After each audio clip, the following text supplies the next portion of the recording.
Sa previous episode, nagkaroon ng masakit na kamatayan ang ating bida na kung saan paulit-ulit siyang sinasaksak ng isang babae. Galit na galit ito dahil na rin sa di malamang dahilan hanggang sa binawian na nga ng buhay ang ating bida. Nabuhay siyang muli, kaso lang isa na siyang anak ng isang goblin at ang mga goblin ay may mga katangian kung saan mabilis silang lumalaki. Dinaglaon ay gumagawa na sila ng paghahunting para sa kanilang pagkain hanggang sa nag-evolve ang ating bida at naging isang hobgoblin na may nakakamanghang mga abilidad. Nagawa niyang mapamunuan ang kanyang lahi, at lahat ng sumusuway sa kanyang mga utos ay mahaharap sa isang di kanais-nais na parusa, at nagawa pa niyang mapatay ang hari ng kagubatan at ito ay isang oso na kung saan nakakuha siya ng maraming katangian mula dito. At sa pagpapatuloy, papunta sila ngayon sa Garrison City ng train at pagkalipas ng 6 na araw ay dumating sina Gabo at ang iba pa sa city train, bagaman kilala ang lugar na ito sa pagiging bukas sa mga demi-human at nang makita nila ang isang kaina-hinalang ogre na nakasakay sa kanyang Skeleton Edition Bugatti, agad silang nagpanik at naghanda para sa laban. Nagawang ipaliwanag ng mga babae ang lahat sa mga bantay kaya naayos ang hindi pagkakaintindihan. Pinayagan si Gabo na ituloy ang kanyang mga gawain sa lungsod at magrente ng isang inn at nang makapag-settle na sila, tinipon ni Gabo ang lahat ng mga tao at nagkaroon ng seryosong usapan sa kanila. Habang nasa bayan ay gusto niyang gamitin nila ang oras na ito para magdesisyon kung talagang gusto nilang manirahan dito o hindi. Iginagalang niya ang anumang desisyon nila kahit na mas gusto niya na manatili sila sa kanya magpakailanman subalit sa katapusan, ang tanging dahilan kung bakit sila naririto ay dahil sila ay dinukot at ikinulong ng nakaraang Goblin Generation. Ang natitirang mga gawain para sa araw na iyon ay kasama ang pagbebenta ng mga babae ng mga produkto na dinala nila sa lungsod, habang ipinakita ng babaeng may pulang buhok ang guild building kay Gabo para makapagparehistro siya at syempre, natakot ang mga tao nang makita ang isang tulad niya kaya pinapaamo na lang sila ni Gabo para hindi magdulot ng problema. Sa kasamaang palad ng subukan niyang irehistro ang Perebellum bilang opisyal na grupo ng mga bayaran na sundalo, nahihimatay na ang babae sa sobrang gulat kaya isang matandang lalaki ang pumalit sa counter at sinabi kay Gabo na kailangan niyang punan ang form para sa adventurer registration, kung nais niyang maging opisyal na kinikilalang grupo ng mga bayaran na sundalo. Pagkatapos nitong gawin ay nagdesisyon ang lahat na mamili ng mga damit, pero may ibang plano si Gabo at nagbihis siya bilang tao mula sa kanyang nakaraang buhay para makihalubilo habang nangangalap ng impormasyon. Nagulat ang iba na kaya pala niyang mag-transform buong oras subalit puno talaga siya ng sorpresa kaya tinanggap na lang nila ito. Pagkatapos kumain ay naglakad si Gabo sa isang madilim na eskinita at habang ginagawa ito ay na-corner siya ng 6 na magnanakaw. Para sa iba ito ay nangangahulugang malalagay ka sa panganib. Pero para kay Gabo ito ay pagkakataon para magkaroon ng dessert. Pagkatapos kainin ang mga magnanakaw ay nakakuha si Gabo ng maraming bagong kasanayan na may kinalaman sa kriminal na aktibidad. Napansin ni Gabo na kakaiba na lahat ng 6 na magnanakaw ay may suot na singsing na may parehong pattern. Inisip niya na siguro sila ay miyembro ng isang malaking organisasyon kaya ayaw niyang makisangkot dito at nagplano na umalis agad. Gayunpaman ay napansin niya ang isang grupo ng magnanakaw na nangingikil sa isang kabalyero sa kabilang bahagi ng eskinita. Dinala ng kabalyero ang perang hinihingi nila bilang ransom para sa tao na dinukot nila, pero bigla na lang nagpasya ang mga magnanakaw na gusto nila ng higit pa sa 3 beses na halaga ng pera.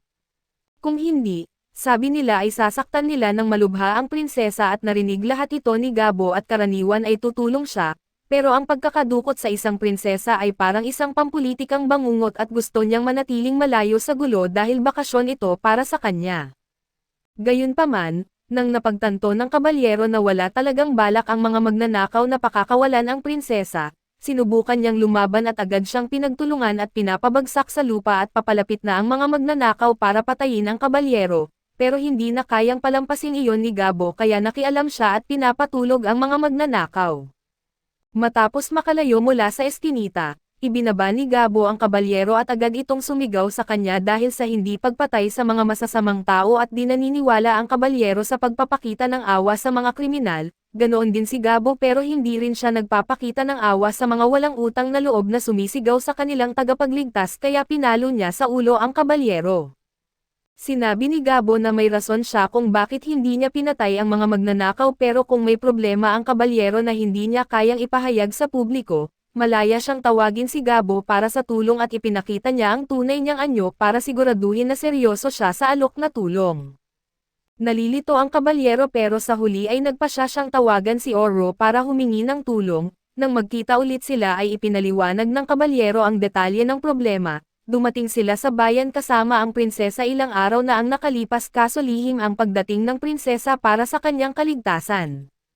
Subalit ang prinsesa ay nakaisip ng magandang ideya na magtago mula sa kanyang mga gwardya at maglakad-lakad mag-isa sa lungsod na nagresulta sa kanyang pagkakadukot mula sa isang kriminal na organisasyon.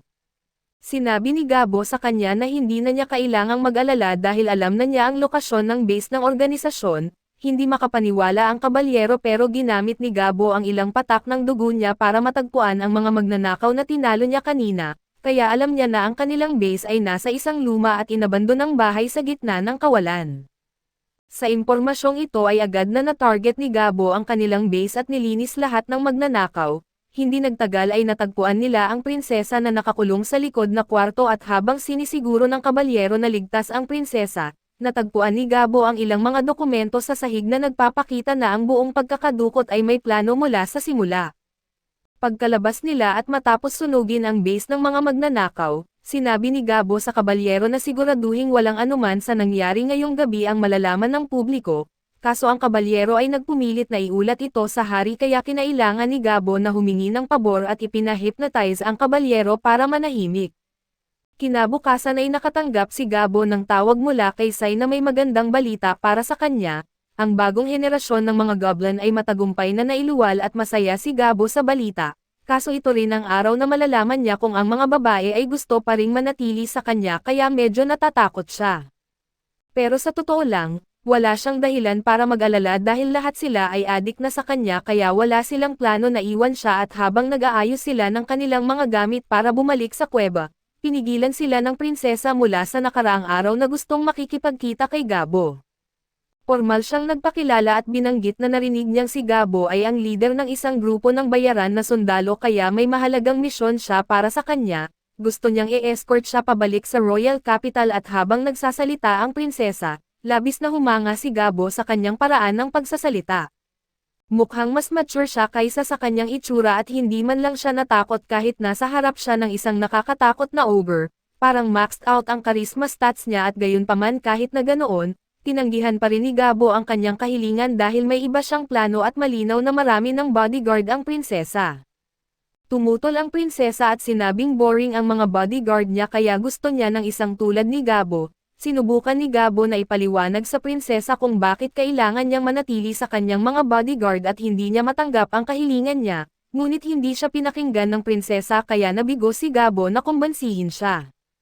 Nagsalita ang kabalyero at binanggit na plano nilang gantimpalaan si Gabo ng isang gintong plato kung tatanggapin niya ang misyon, pero kung talagang hindi niya kayang e-escort ang prinsesa ay hindi niya pipilitin si Gabo na tumulong sa kanila at nang marinig ng mga babae na ang gantimpala ay isang gintong plato, agad silang nagpilit kay Gabo na tanggapin ang escort mission.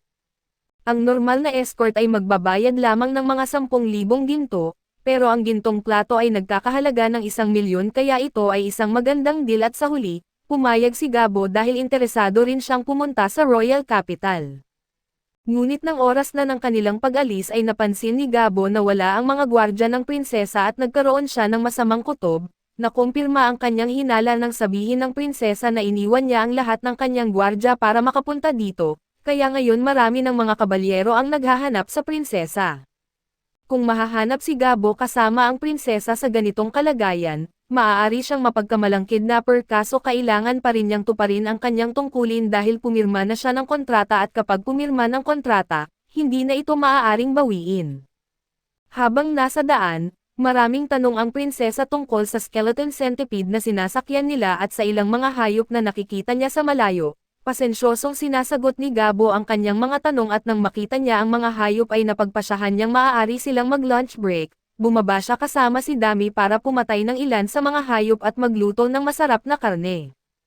Ipinakita rin niya ang skeleton centipede para hindi ito masyadong nakakatakot tingnan, pero marami pa rin siyang kailangang harapin dahil ang prinsesa ay nagiging pasaway at halos tumalon siya mula sa karwahe at nang aabala sa mga kambal habang nagluluto sila, kaya pinalo ni Gabo ang prinsesa para mag-behave ito ng maayos.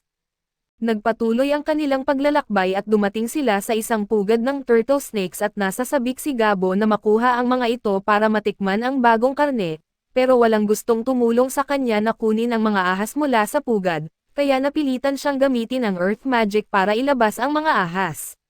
Nang mailabas na niya ang mga ito ay nagsimula siyang pumatay at inutusan ang mga kambal na ihanda na ang sarsa para sa pagkain. Sa wakas ay natutong magpakumbaba ang prinsesa dahil sa palo ni Gabo kaya nag-alok itong tumulong sa kambal bilang paghingi ng tawad. Masaya si Oro na makita na natuto na ang prinsesa na makisama sa iba at nang handa na ang pagkain. Nag-enjoy silang lahat sa isa na namang masarap na pagkain at pagkatapos noon, bumalik sila sa karwahe para ipagpatuloy ang kanilang paglalakbay. Lalong naging interesado si Gabo sa prinsesa matapos makita ang kanyang pagbabago ng ugali at pagkalipas ng ilang sandali, nagkaroon sila ng maikling pahinga at nagpasyang isama ang kabalyero sa morning training at dahil interesante ito, gusto rin ng prinsesa na subukan ito. Tutol ang kabalyero dahil delikado ang training at maaaring masaktan ang prinsesa, pero alam niya ang mga panganib at sinabing magiging kapaki-pakinabang na malaman niya kung paano ipagtanggol ang sarili at sa huli, pumayag si Gabo na isali ang prinsesa sa training.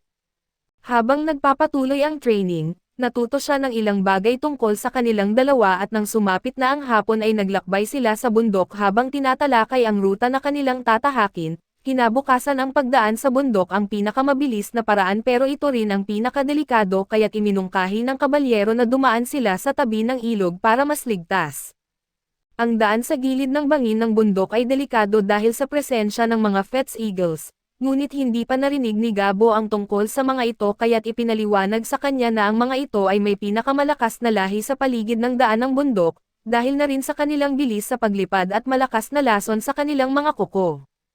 Dahil dito ay gusto ng lahat na iwasan ang pagdaan sa bundok, ngunit nang marinig ni Gabo na mayroong makapangyarihang halimaw na maaari niyang kainin, agad na siyang nagpasya na hulihin ito.